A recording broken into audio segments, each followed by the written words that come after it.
بسم اللہ الرحمن الرحیم۔ السلام علیکم فرینڈز، مائی نیم از محمد شعیب اسلم اور آپ دیکھ رہے ہیں کورل اکیڈمی یوٹیوب چینل۔ خون اور نسل کی پہچان۔ پرانے وقتوں کی بات ہے کہ ایک بادشاہ کے دربار میں ایک اجنبی حاضر ہوا اور بادشاہ سے نوکری کا طلبگار ہوا۔ بادشاہ نے جب اس کی قابلیت دریافت کی تو اس نے بتایا کہ وہ سیاسی آدمی ہے۔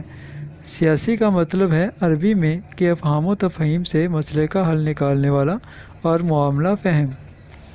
بادشاہ کے پاس پہلے ہی سیاستدانوں کی لمبی قطار تھی، لیکن اتفاق سے اس کے استبل کا رکھوالا فوت ہو چکا تھا۔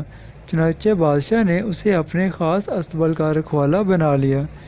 کچھ دن بعد بادشاہ نے اس شخص سے اپنے سب سے عزیز گھوڑے کے بارے میں دریافت کیا تو اس نے کہا کہ یہ گھوڑا نسلی نہیں ہے۔ بادشاہ نے وہ گھوڑا بڑا مہنگا خریدا تھا، چنانچہ بادشاہ نے اس شخص کو حاضر کرنے کا حکم صادر کیا جو دور کہیں جنگل میں گھوڑے سدھارنے اور سدھار کر بیچنے کا کاروبار کرتا تھا۔ جب وہ شخص حاضر ہوا تو بادشاہ نے اس شخص سے دریافت کیا کہ تم نے تو مجھے یہ گھوڑا خالص اور نسلی کہہ کر بیچا تھا، لیکن یہ تو نسلی نہیں ہے۔ اس شخص نے جواب دیا کہ بادشاہ سلامت، گھوڑا تو نسلی، لیکن اس کی پیدائش کے وقت اس کی ماں مر گئی تھی۔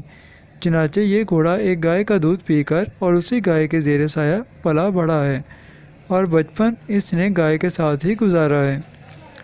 بادشاہ نے اس شخص کو رخصت کیا اور اپنے استبل کے رکھوالے کو بلا کر پوچھا کہ تم کو کیسے پتہ چلا کہ یہ گھوڑا اصلی نسل نہیں ہے؟ اس نے جواب دیا کہ گھوڑا جب گھاس کھاتا ہے تو سر نیچے کر کے گایوں کی طرف گھاس کھاتا ہے، جبکہ نسلی گھوڑا گھاس منہ میں لے کر سر اٹھا لیتا ہے۔ بادشاہ اس کی فراست سے خاصا متاثر اور حیران ہوا اور اس کے گھر میں اناج، گھی، بنے دمبے اور پرندوں کا اعلیٰ گوشت بطور انعام بھجوایا۔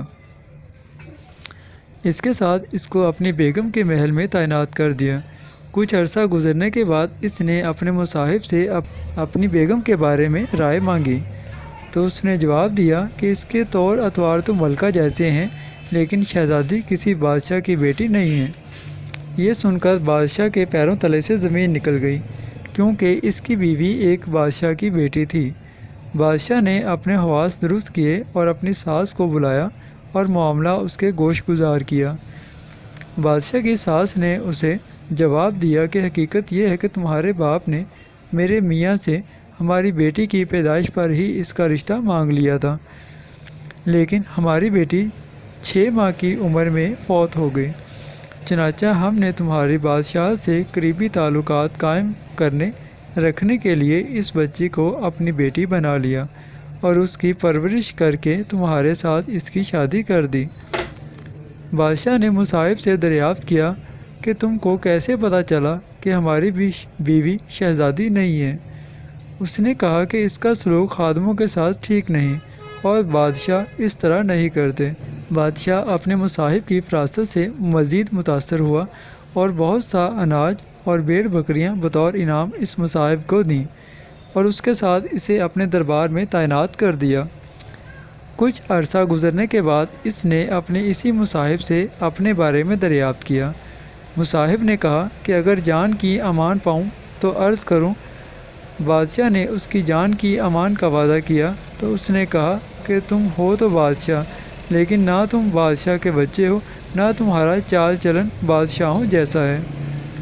یہ سن کر بادشاہ کے پاؤں تلے زمین نکل گئی۔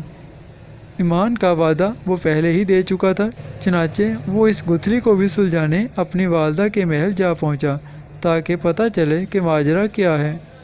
اس کی والدہ نے اس کی بات سن کر کہا، تم بادشاہ کے بیٹے نہیں ہو، بلکہ ایک چرواہے کے بیٹے ہو۔